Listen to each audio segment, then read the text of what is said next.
Tervist, head inimesed! Kell on Eestimaal 5 laupäeva õhtu ja me alustame tänast või järjekordset webinari. Ja täna on meil külas päris kaugelt maalt Markus Kolga. Tervist! Tere! Mis on kell sinu juures? Kell on hetkel 10, nii et ikka hommiku ja päike veel alles nagu tõuseb ja ma joon ikka kohvit. Ma loodan ka kohe kohvitassi enda juurde saada. Aga kas sa oled hommiku inimene või oli see natuke liiga vara sind paluda meie saatesse? Tead, ma arvan selle vanusega, et ma olen hakanud hommiku inimeseks. Mul on hommikud tihti algavad umbes kella 6:30 paiku, nii et mul tegelikult, ma tunnen värskem hommikul, eriti kui ma teen kirjandustööd või sellist asja, et see on ideed lihtsalt tulevad hommikul ja ma arvan, et õhtupoole on juba nii palju nagu tegemist olnud, et ma olen siis väsin, nii et hommikul ikka on minu meelest värskem ja parem. Siiski jah, nüüd on sul siis kirjatööd tehtud, laupäeval võib-olla sa ei teegi seda, aga hakkame sinu päritolust pihta. Ma arvan, et paljud kodueestlased ja teised eestlased, kes nüüd on läinud Euroopasse tööle või ka Ameerika mandrile, ei teagi sinust midagi. Et kust kandist sinu pere pärit on olnud Eestis ja kuidas on sinu elu kulgenud seal kaugel Kanadamaal? No minu emavanemad on Hiiumaalt pärit. Just nende talu, Jabuse talu oli selle nimi, see oli just põhja poole Sõru sadamat. Ja nemad siis septembris 44, 77 aastat tagasi, nüüd peaaegu täpselt, põgenesid paadiga Rootsi poole koos minu emaga, kes oli siis too ajal, ma ei tea, mingit aastane. Ja mu isa poolt vanemad on Haapsalust, Puise ligidalt ja vanaisa tegelikult teda mobiliseeriti Punavägedesse 41. aastal. Ma tegin filmi sellest umbes 15 aastat tagasi. Gulag 113 oli selle filmi nimi, mis oli siis Kanada telekas. Tema käis sealt ära, tuli tagasi ja siis 44. aasta suvel tema läks Rootsi poole kiirpaadiga ja seda ajalugu ma veel uurin. Aga siis vanaema koos minu isaga ja ta kaksikvennaga siis põgenesid septembris ka 44. aastal Rootsisse. Rootsist mõlemad pered siis otsustasid 50 aastate alguses, et edasi kolida Kanadasse ja huvitaval määral nad olid mõlemad, mu isa ja ema, kes olid siis ikka noored lapsed, 7-8 aastased, olid sama laeva peal, mis läks Halifaxi ja siis tegelikult rongi peal, mis sõitis Halifaxist Torontosse, olid minu isa vanemad ja ema vanemad olid samas vagunis ja tegelikult istusid koos. Ühel pool olid siis mu ema, oli ema ja tema pere ja siis isa ja tema pere teised pool, nii et nad vastas ühe teise vastu istusid ja tulid Torontosse ja siin nad siis tegid oma elu, nad tulid kohvritega käes ja minu oma eestlus siis tuli sellest, et mul oli 2 vanemat, kes olid eestlased, me kodus rääkisime eesti keelt. Suveti ma kasvasin üles suvilas, kus oli nagu üks väike Hiiu küla. See on umbes 1,5 tundi põhja poole Torontot, selle järve ääres, Simcoe järve ääres on Oro vald on kutsutud. Ja 50. lõpupoole siis mõned minu ema sugulased siis ostsid sinna maakohad, suvilad ja nii edasi. Ja lõpuks, ma arvan 60. alguseks oli seal, ma ütleks 30-40 suvilat, nagu oleks võtnud ühe selle Hiiu küla Hiiumaalt ja pannud sinna järve äärde põhja poole Torontot. Ja siis suveti ma olin seal kogu aeg oma vanavanematega ja see oli nagu, kasvasin üles nagu mingid Hiiu külas.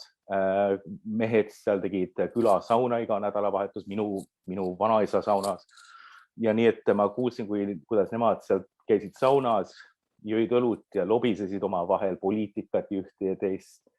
Ja ma arvan, et minu oma eestlus, see identiteet tegelikult hakkas sealt pihta, et ma olin kanadalane, käisin muidugi Kanada koolis, aga siis mul oli see teine identiteet, et ma olin eestlane, ma olin peaaegu nagu hiidlane. Ja ma ütleks, et sellest kasvas minu oma eestlus ja eesti meelsus ja keeleoskus ja siis edasi sealt muidugi meil oli eesti koolid ja nii edasi, aga sellest tagapõhjast tuli minu eestlus.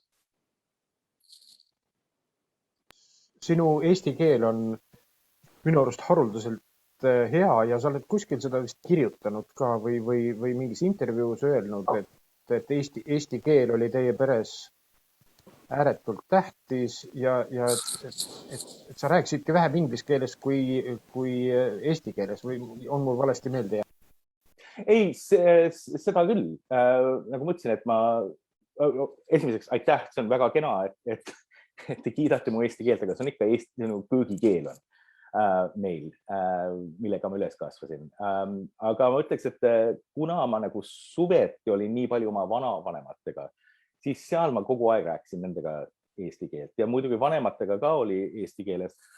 Aga ma abiellusin eestlasega ja meil on 2 poega ja meil kodukeel on eesti keel.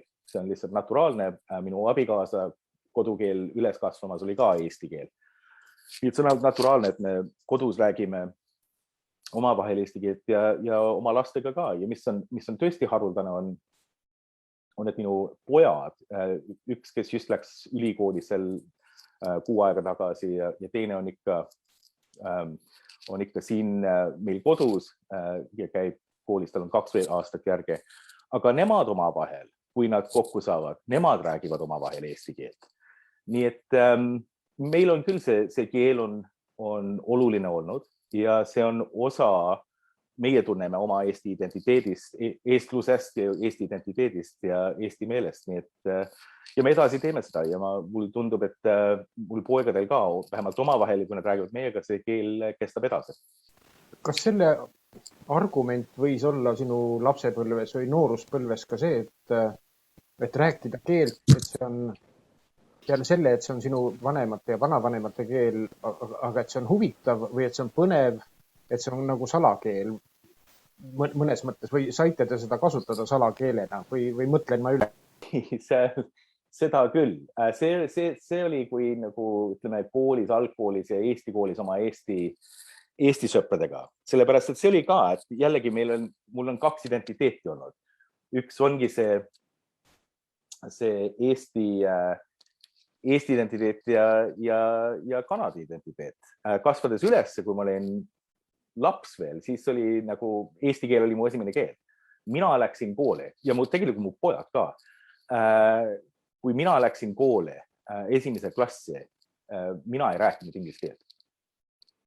Samuti meie poegadega, me panime neid prantsuskooli tegelikult. No see on prantsus nagu inglise kool.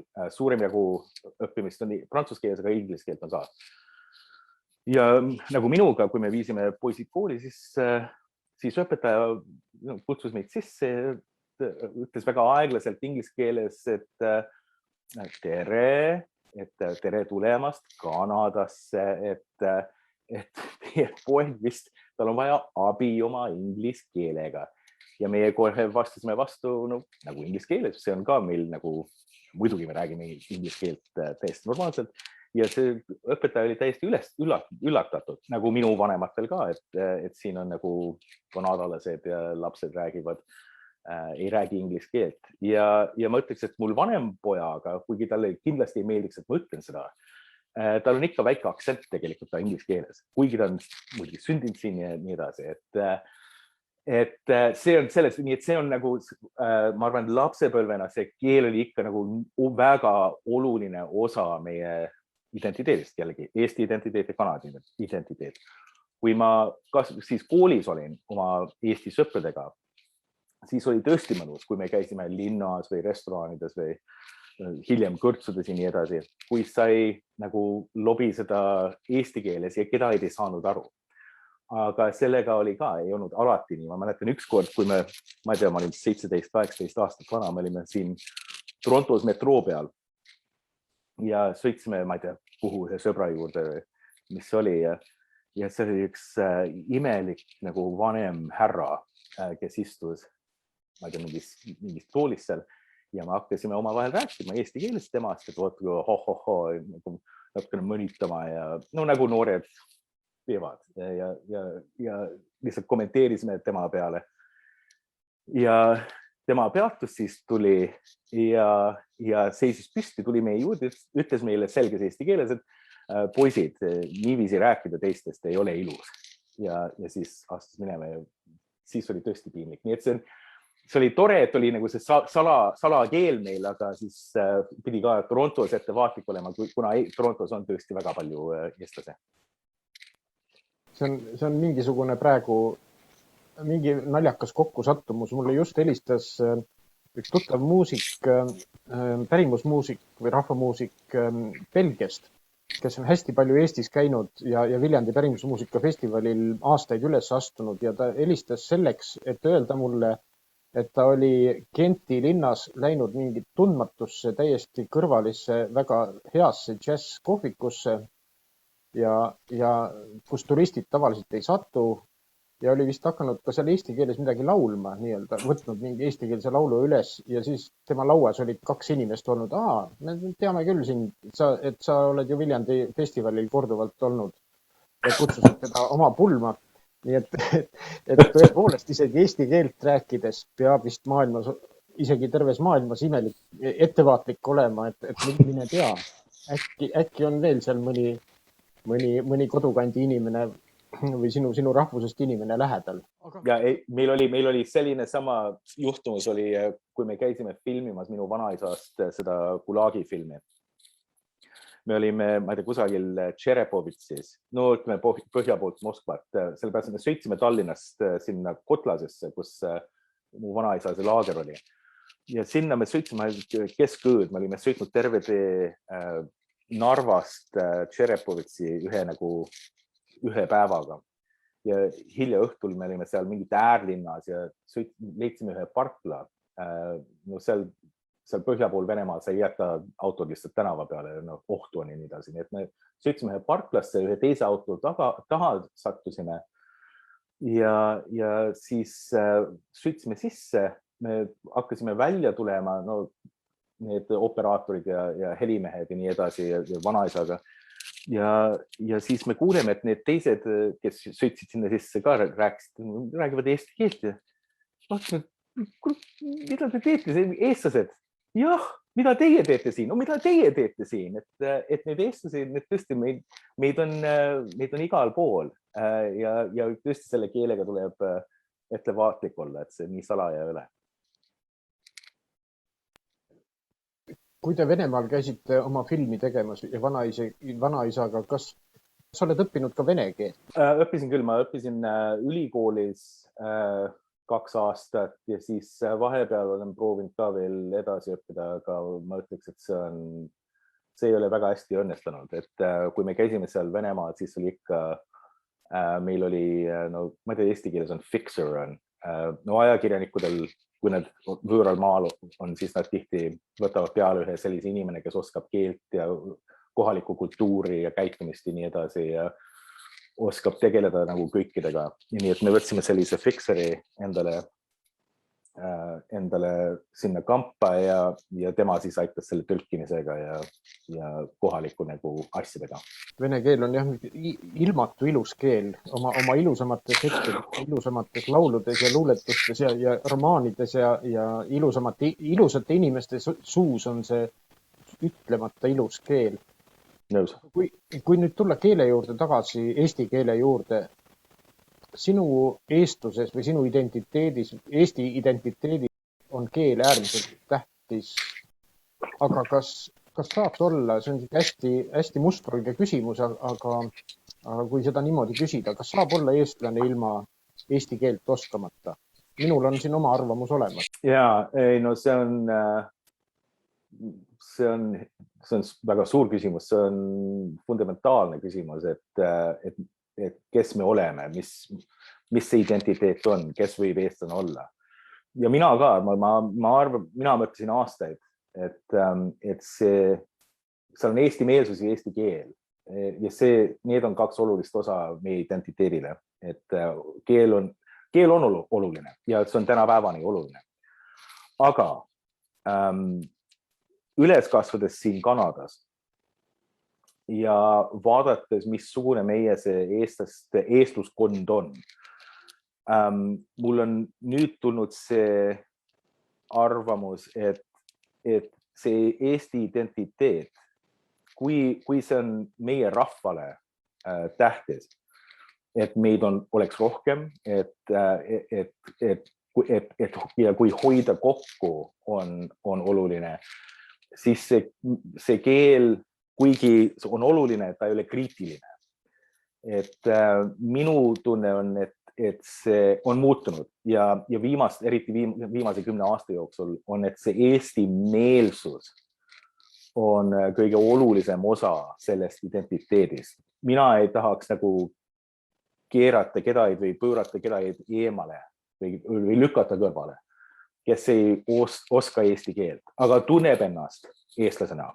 Kui oli nagu üks vanaema või vanavanaema, kes oli Tartust või ükskõik kus Eestist.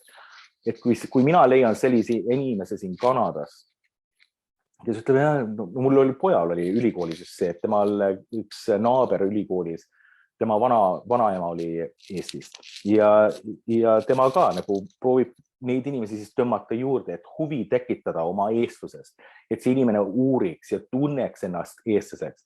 Sellepärast, et meid on väga vähe üldiselt maailmas.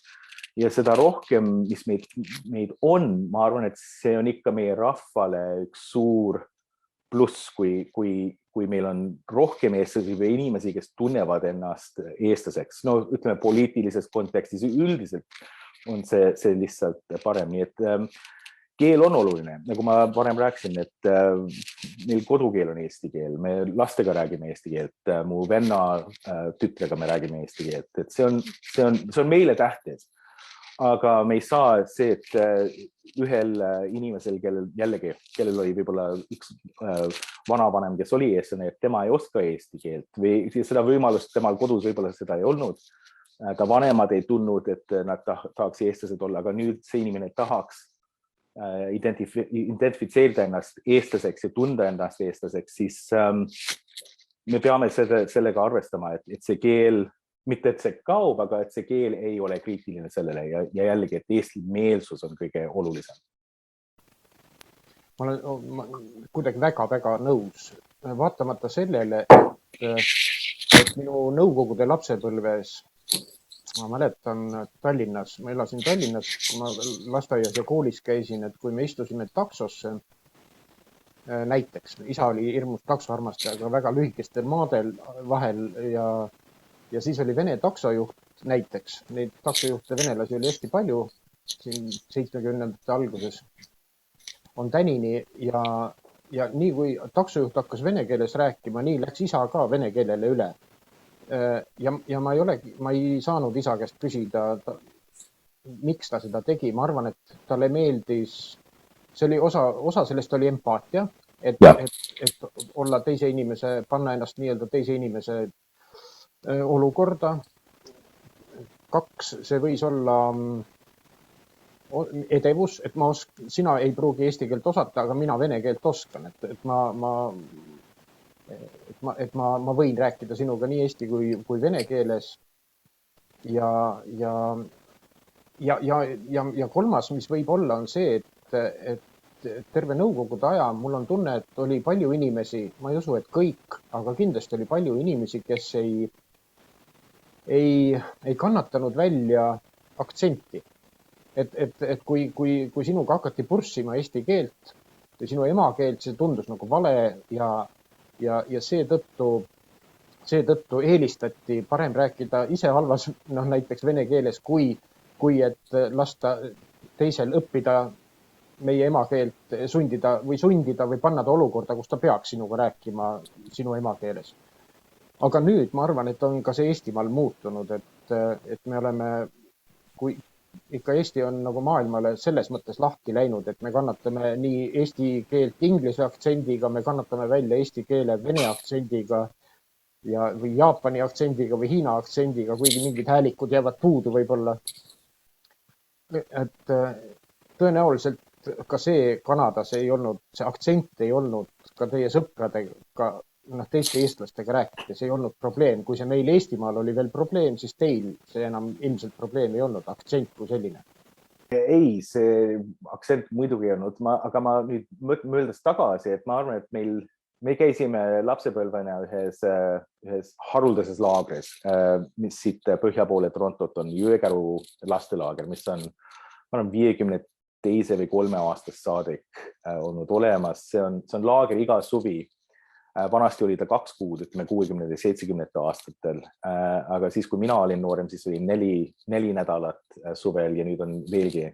No COVID ajal ei ole 2 aastat kahjuks olnud, aga see oli täiesti eestikeelne laager ja seal oli nagu see keel oli, eesti keele rääkimist oli, see kord oli päris range, et kui mingi kasvataja või juhataja kuulis, et sa rääkisid inglise keeles, siis oli kohe nagu pandi nagu peldikut pesema või nõusi pesema köögis terve peallõunat või ükskõik mis oli. Nii et see oli nagu kord oli tõesti majas keele suhtes ja ma pean ütlema, et seal, kui mõned tulid ja kellel oli väike inglise aktsent, siis oli natuke imelik, et see oli väga, sellepärast, et see lihtsalt selle korra pärast, nii laagri pärast, siis oli see eesti keel oli tõesti nagu kriitiline selles laagris, kuigi asjad on nüüd täiesti muutunud ja laager võtab vastu, ma arvan, et see on nüüd 3-4 nädalast on inglise keeles ja 1 nädal on ainult eesti keeles, aga üldiselt need aktsendid siin ei ole hullud ja kui noored proovivad ja tahavad rääkida eesti keelt, siis see on tõesti nagu super on ja ma olen tegelikult eriti Eestis näha, nagu sa mainisid, et seal räägid eesti keelt Hiina aktsendiga või eesti keelt vene aktsendiga. Ma olen tutvunud ühe Hong Kongi eestlasega ja see on haruldane, me Twitteri peal kirjutame ühe omavahel eesti keeles ja see on tõesti suurepärane, kui selline inimene kolib sellisest kohast, tahab Eestisse tulla, õpib keelt ära, see on tõesti super, aga jällegi see eestlus ise, et kui inimene tunneb ennast eestlaseks, see on jällegi minu meelest kõige olulisem. Ma olen siin kodueestlaste käest küsinud, et mis võiks olla peale keele veel need kvaliteedid või need omadused, mis meid eestlasteks teevad, et kui me tõesti ütlesid, et keelt ei ole näiteks, ja võib-olla ei oska veel eesti keelt, ometi ma tahaks olla või tunnen ennast eestlasena, et mis need sinu jaoks võiksid olla? Ma ise tajun, ma ei ole mujal maailmas elanud pikalt, või pole üldse elanud, aga ma ise tajun, et midagi on selles looduses sellist, mis natuke kõlksub kokku sinu selle jutuga, et kuskil järve ääres loodus oli nagu Eestimaal, et see on mingi loodus või suhtumine loodusesse, kommetesse, traditsioonidesse, toitudesse või kuidas me sööme, kuidas me teretame, kuidas me saunas käime. Et kui ei ole keelt veel, mis veel teeb näiteks sinust eestlase või teeks? Või mis sa arvad, mis teeb veel eestluse? Ei, no see on tõesti hea küsimus ja sul on täpselt õige, et need eestlased, kes tulid, need minu ema sugulased, kes võtsid oma küla sealt Hiiumaalt ja panid selle sinna järve äärde. Kui sa käid seal järve ääres, siis hiljemalt, kui ma käisin Eestis ja Hiiumaal, see on lihtsalt haruldane, kui sarnane see maastik on seal, kus meie maakoht on ka. See on selline nagu kivine rand, nagu ongi nagu Hiiumaa lääne selle rannikul. Seal on need kadakapuid, männipuid, see on nii sarnane. Ma mäletan, et mu vanaisa, kui me käisime koos kalal, teise naabrimehega, siis ta ütelnud, et lähme järve peale. Ütlesin, lähme mere peale. Kogu aeg oli mere peal. Lähme mere peale kalale, siin lähme mere äärde suplema. Nii et tal oli see, et nagu ma arvan, et tal oli selline tunne, nagu ta oleks kodus ja see, ma arvan, et see ongi see on see loodus, see on see, meile on see kodumaa igatsus. Ma tean, et mu noorem poeg, ta on Eestis käinud, ma ei tea nüüd 5, 6, 7 korda. Ja tema on täiesti kindel, et tema tahab Eestisse kolida, kui peale ülikooli või no ütleme peale seda keskkooli, ta tahab kaitseväkke tulla. Ta tõesti igatseb Eestis käia, ta tahtis sel suvel ka käia, lihtsalt üksinda Eestis. See on see loodus, ma arvan, et see on meil ajalugu, et see, kes me oleme, ma arvan, et see on, nagu mu väga hea sõber Imbi Paju alati räägib, see psühholoogiline, need traumad, kõik see on nagu meile sisse, inglise keeles on hea sõna, et it's baked into us, et see on nagu osa meie ihust, kõik, mis me oleme, me sündime selle eestlusega. Ja ma arvan, et kõik need asjad kokku, see tekitab meie see ühise ajalugu arusaamine nagu maailmas sellest perspektiivist, see on, kes me oleme. Ja muidugi nagu toidud ja traditsioonid, saunas käimine, kõik need ka nagu mängivad selle identiteedi sisse ja on olulised. Aga ma vaatan küll, et see on nagu meie, kes meie oleme, eriti kui elades Kanadas, see on erinev, sellepärast, et seal ei ole, välja arvatud keel, seal ei ole nii palju erinevust teistest kultuuridest. Aga need mõned, kui oleme eestlased, need on kõik seal ja see on, millest meie see identiteet ja oma sellest eestluse arusaamisest, see tuleb sellest.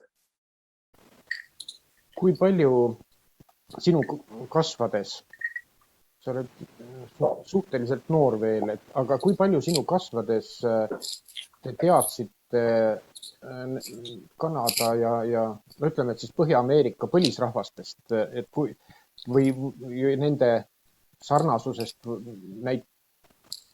eestlastega või väikerahva probleemid Eestis ja väikerahva probleemid Kanadas või väikeste rasside või etnoste probleemid. Et kui palju sa sellega kokku oled puutunud oma elus? Õudselt palju. Meil on siin nii mitu erinevat kultuuri tulnud kokku igast nurgast maailmas. See on suured rahvad, väiksed rahvad. Ja eriti selle põlisrahvaga,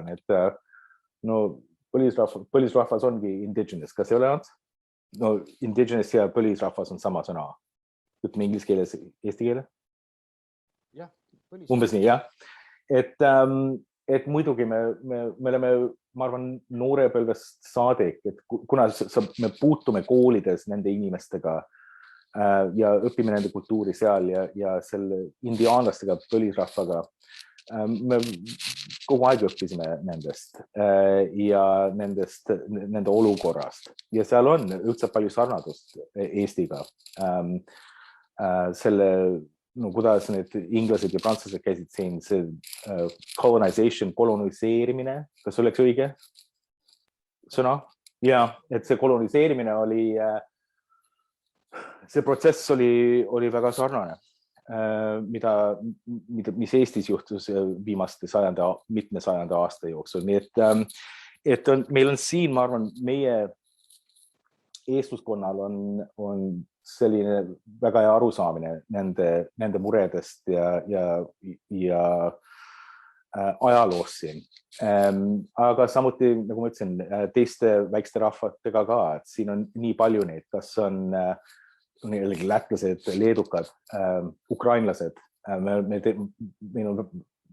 teeme väga palju koostööd ukrainlastega või siis mujalt, näiteks taiwanlastega nüüd on sama mure.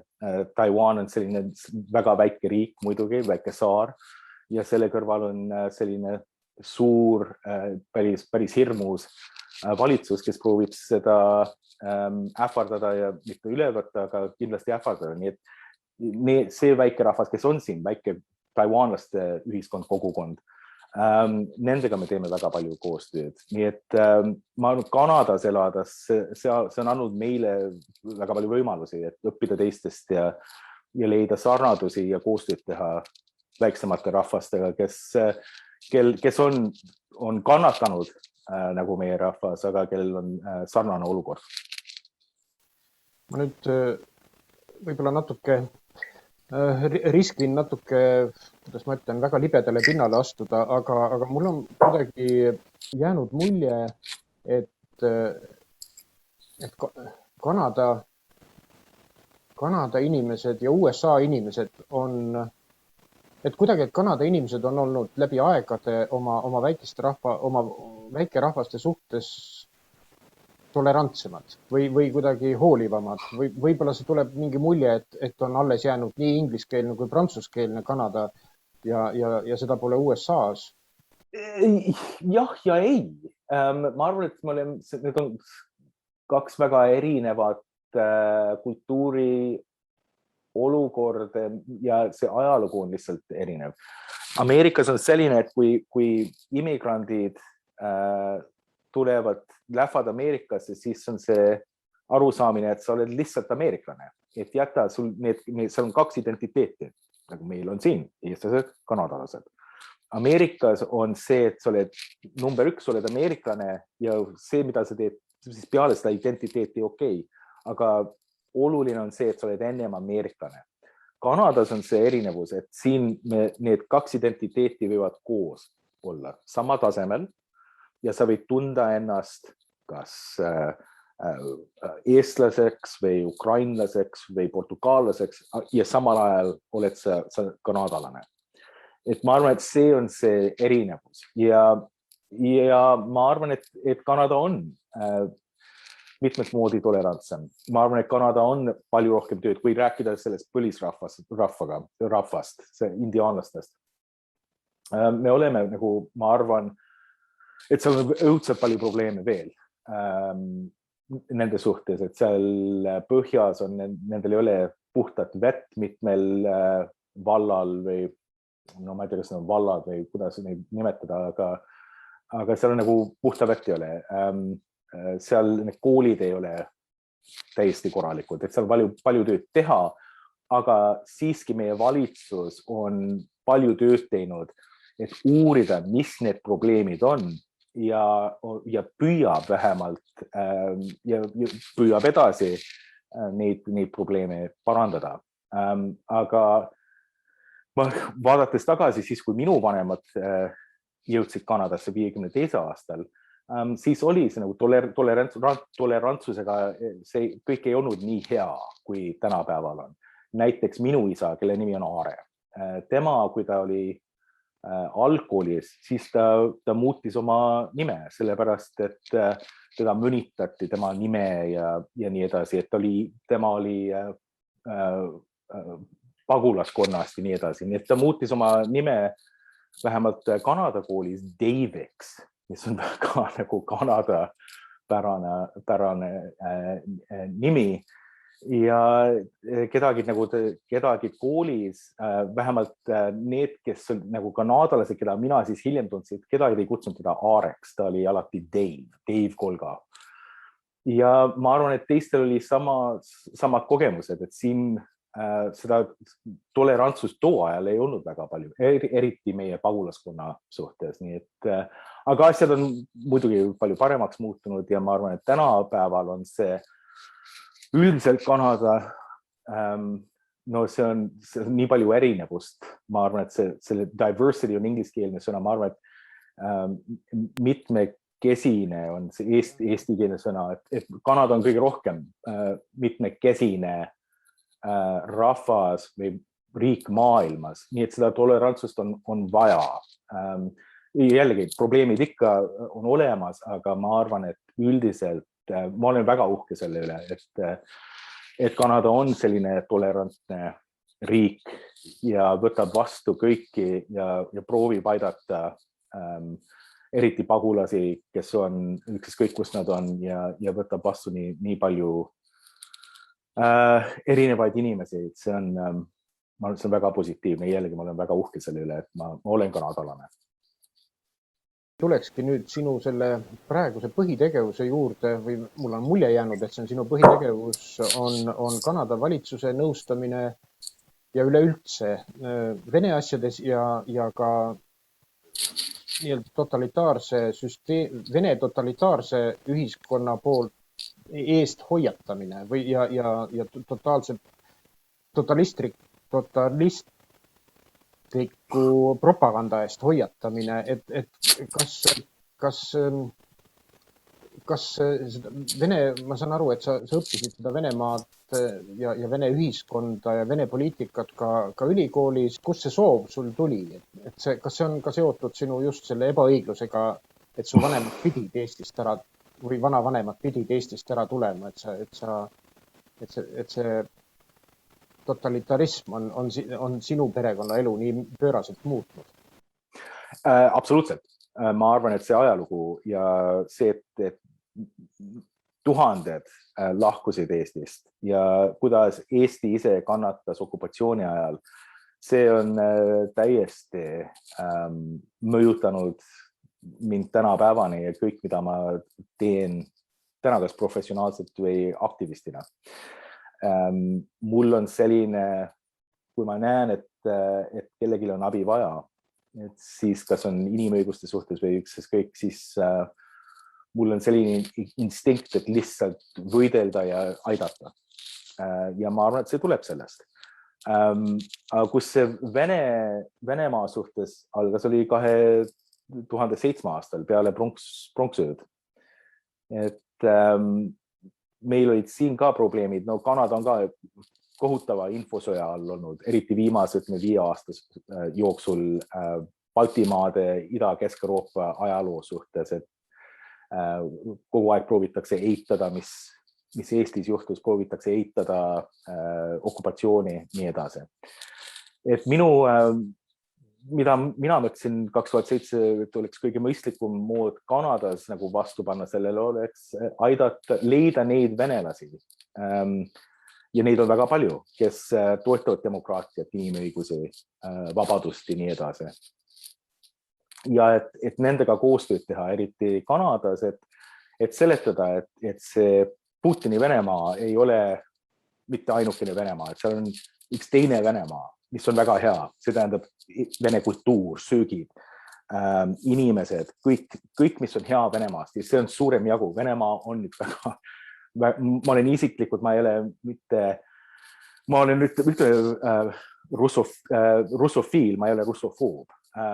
Ja siis selle kaudu siis ma hakkasin uurima Vene opositsiooni kohta ja hakkasin kontakti võtma nende inimestega, näiteks Boris Nemtsoviga, Vladimir Karamurzaga, Garry Kasparoviga ja siis nendega ma hakkasin nagu koostööd teha ja pakkusin neile võimalusi, et nagu Kanadas rääkida, kas meedias või siis organiseerisin suuremad üritused, kus nad tulid ja siis rääkisid.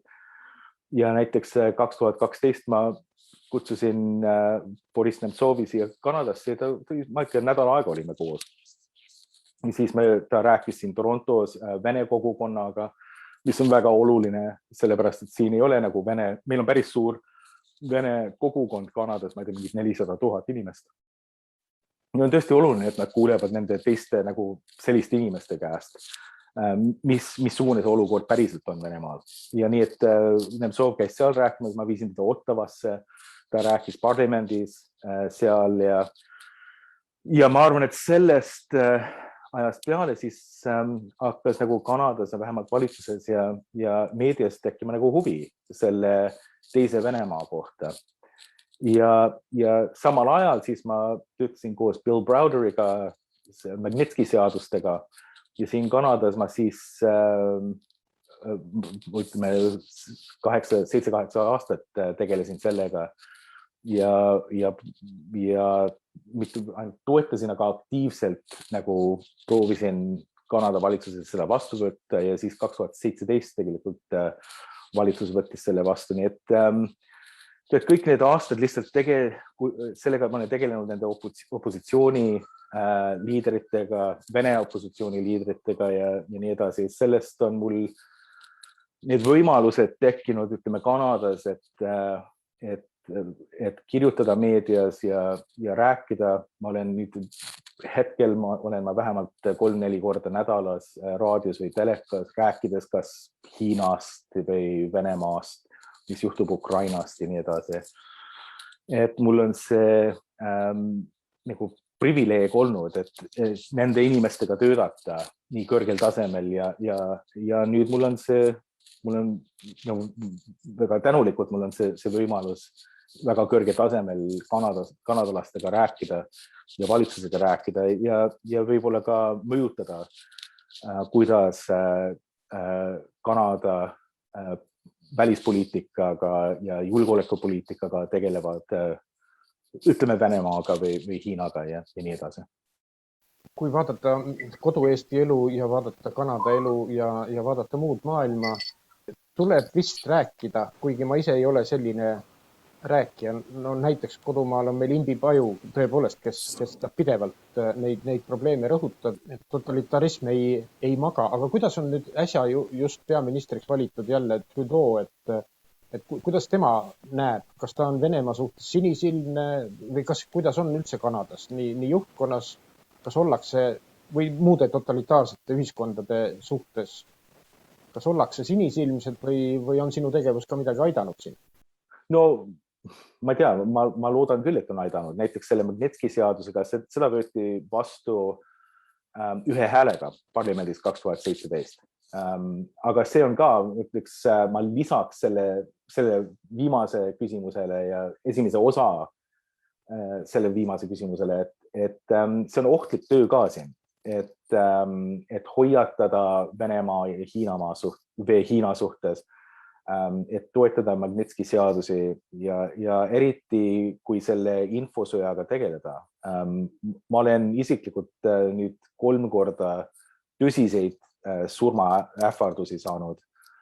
Viimati oli eelmine aasta, siis politsei käis uurimas ja tegelikult leidis selle venelase, kes saatis mulle neid surmaähvardusi. No seekord oli Facebooki kaudu. Nii et seda identiteeti nad said leida, nad võtsid Facebookiga kontakti ja Facebook siis andis neid andmed ja nad leidsid seda tüüpi, ta oli endiselt, no ta oli Moskvast tulnud, ma ei tea, mingid 5 aastat tagasi, kolis Kanadasse ja siis kolis edasi, ma ei tea, Floridasse või kusagile. Ja see politsei siis küsis, et kas nad annab, inglise keeles on laying charges, et kas nad mitte, et nad arreteerivad, aga et esitavad süüdistuse esitavad süüdistuse talle ja mõtlesin parem mitte, et see on inimene, kes on selle propagandaga nii nagu peapesu saanud, et pigem lihtsalt hoiatage ja öelge, et järgmine kord, kui te kedagi ähvardate surmaga, et siis tõesti tuleb trahvi. Aga sellised asjad juhtuvad kogu aeg. Mul on tegelikult siin kohalik üks politsei, kellega ma tegelen. Mul on kui on ohtu, siis mul on telefoninumber, kuhu ma helistan ja siis nad kohe tulevad, et ma olen nagu listi peal, et ma olen ohustatud näiteks. Nii et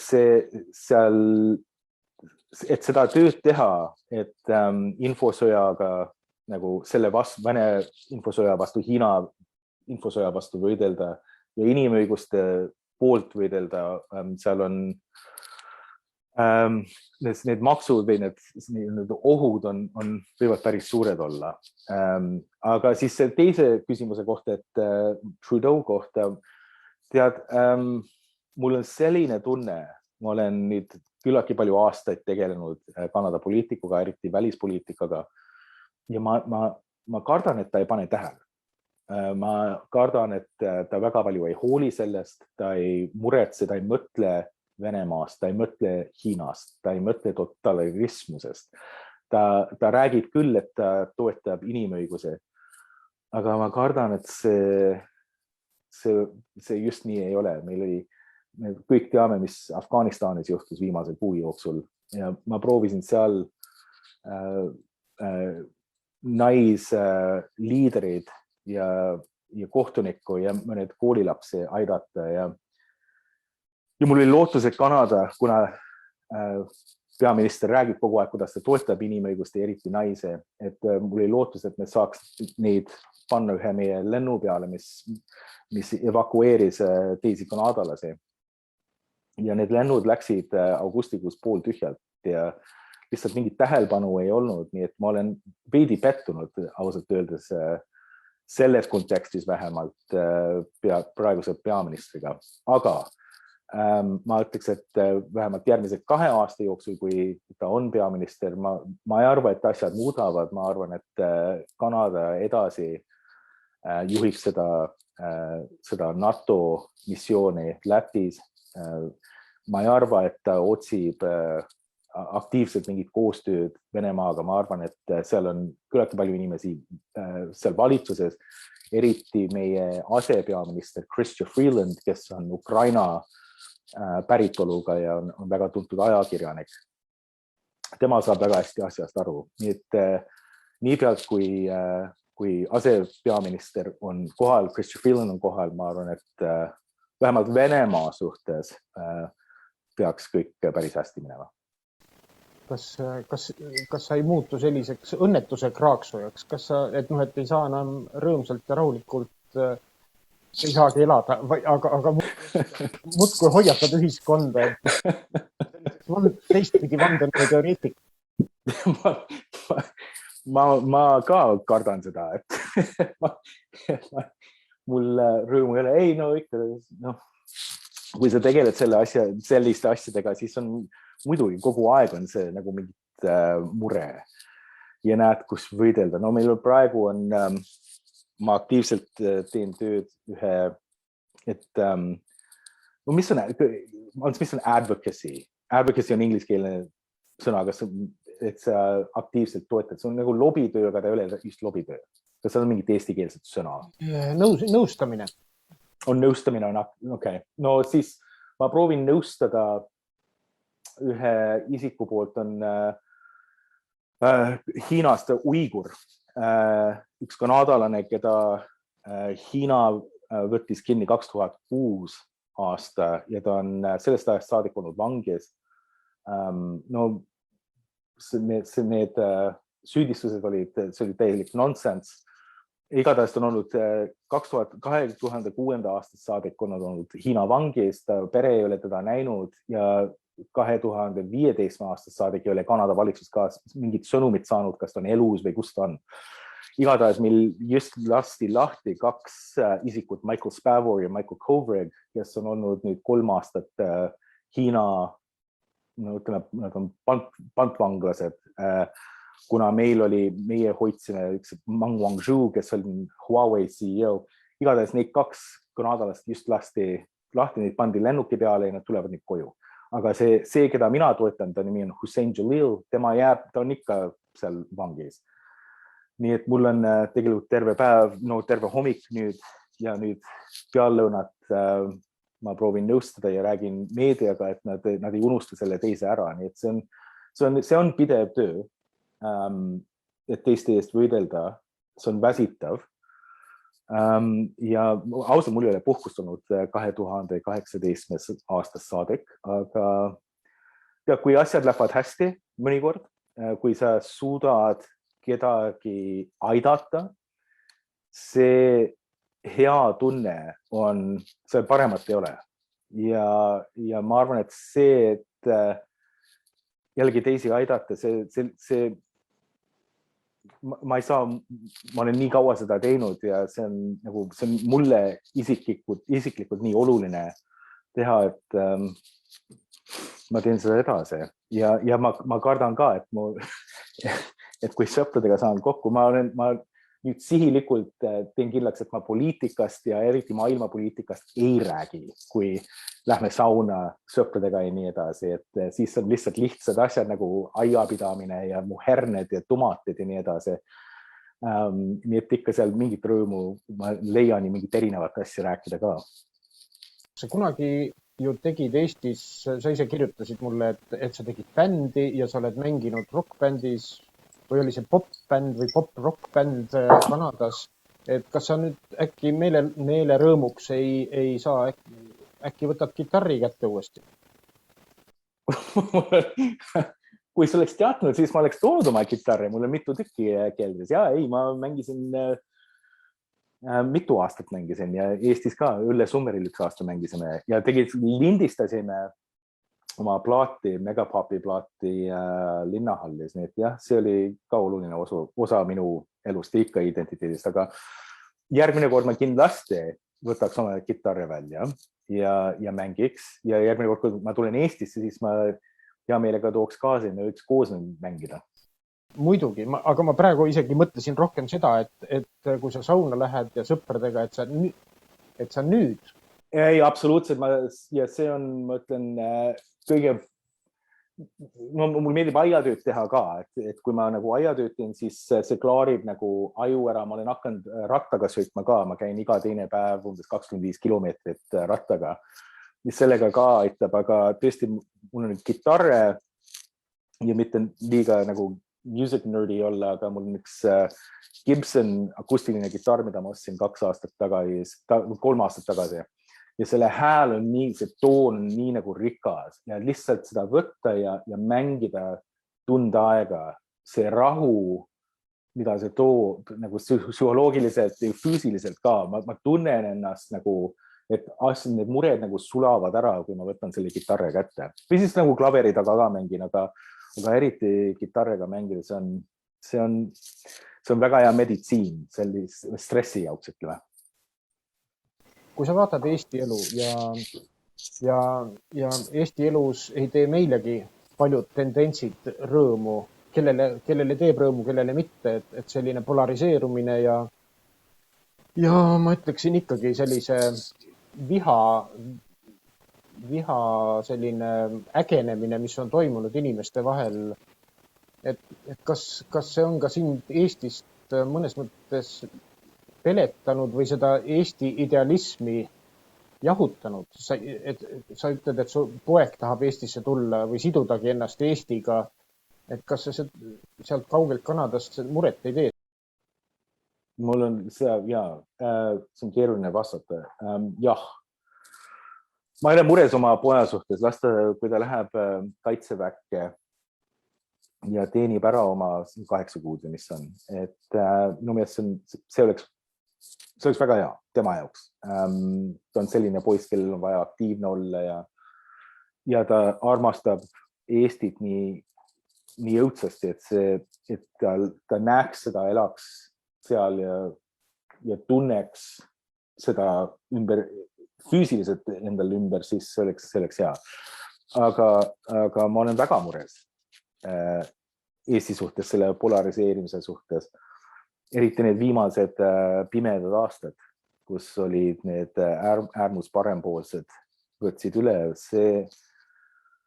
Kui vaadates seda siitpoolt Kanadast, jällegi see tolerantsus, millega mina olen üles kasvanud, see jällegi me Kanada toetab seda, et mul on neid 2 identiteeti ja see erinevus, mis meil on, et seda, ma saan aru, et Eesti on monoliitne selline rahvas ja see on väga raske, kuna Eesti on nagu põlisrahvas Eestis, et väljaspoolt tullakse sisse, et mõned näevad selles ohtu.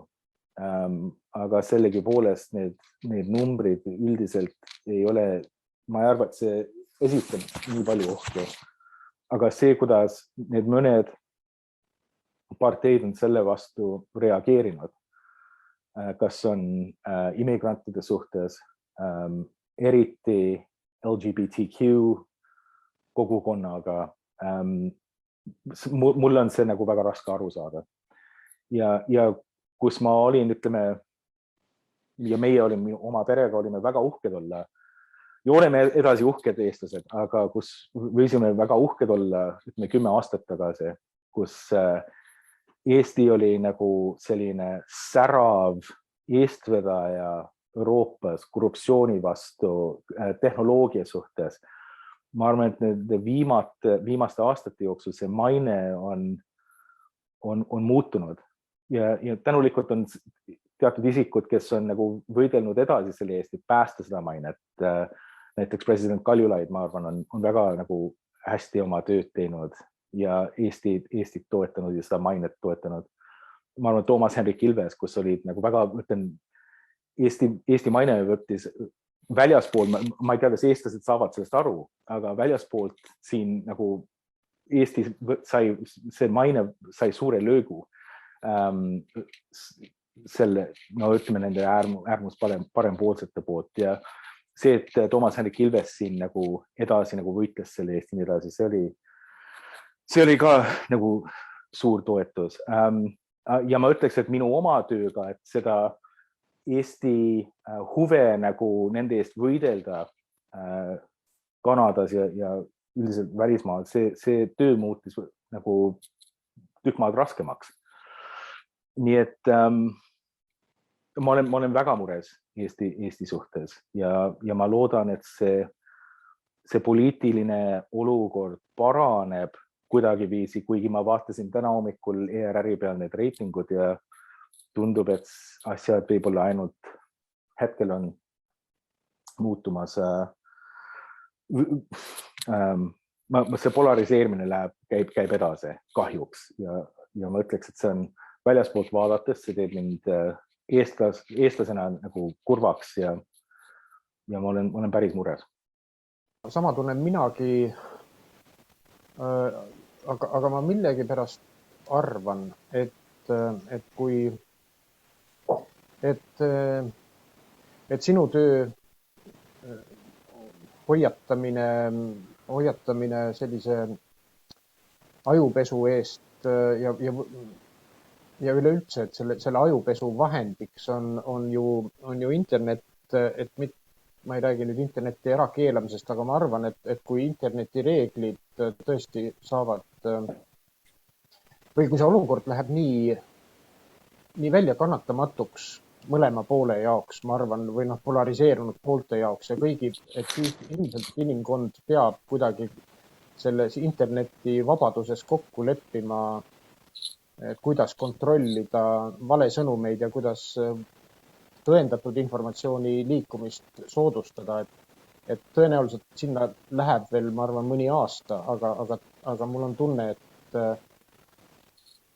ma ei ole sõda näinud elus ega pole ka päriselt üheski lahingus olnud, aga ma arvan, et mingil hetkel on vastasseis mingite pooluste vahel nii suur, et tuleb mingites reeglites kokku leppida ülemaailmselt, nii nagu need maksukokkuleppeid.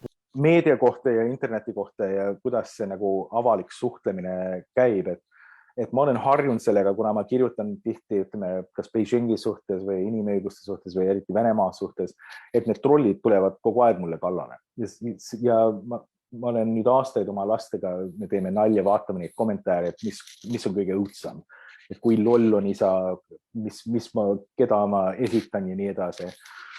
Aga ma ütleks, et kõige õudsamad kommentaarid on tulnud Eestist, kui ma olen kas meedias rääkinud või kirjutanud, see mõnitamine, eriti kui ma olen rääkinud tolerantsusest, et see, et on kirjutanud kommentaarides, et ma olen mingit Kanada homode liider koos Trudeau'ga ja see on nagu muidugi väga pahatahtlikult kirjutatud.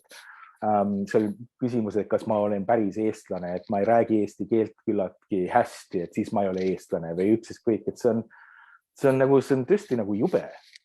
Ja mina ainult vahepeal puutun sellega, kuidas need poliitikud ja need inimesed, kes proovivad Eestit aidata, no ütleme need eesti keeles civil society inimesed, kes toetavad inimõiguseid ja seda tolerantsust, et kuidas nemad saavad kogu aeg ja see on pidev.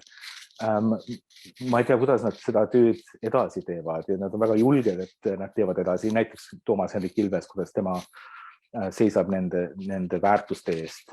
See on päris haruldane, kuidas nad teevad seda. Mina küll ei saaks niiviisi avalikult tööd teha. Aga ärme lõpeta oma jutuajamist selliselt. Ma tõepoolest loodan, et kui sa satud Eestisse, võta palun kitarr kaasa ja et sa täna hommikul oma uiguuri õiguslase eest ja tema vabastamise eest saad veel täna palju teha ja mis sul laupäeva õhtul veel plaanis on? Kas teil on perega midagi plaanis nüüd nädalavahetusel või sa ei saa endale lubada oma töögraafikus?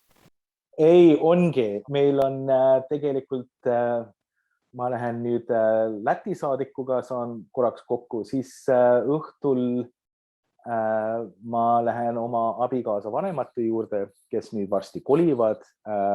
Minu abikaasa isa Unol on haruldane saun oma keldris ja nüüd me teeme täna õhtu viimase saunaõhtu selles saunas, mida ta ehitas, ma ei tea, mingi 25 aastat tagasi. Teeme mõnusa õhtusöögi ja oleme saunas ja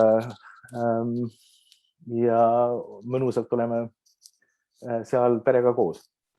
Aitäh selle jutuajamise eest ja ma loodan, et ma su laupäeva hommikut ära ei rikkunud ja ära palun kaota siiski kodu Eesti suhtes lootust. Aitäh, Ants, sulle ja tõesti tore oli vestelda alati omavahel ja see oli mõnus rääkida oli täna hommikul, nii et aitäh sulle. Aitäh.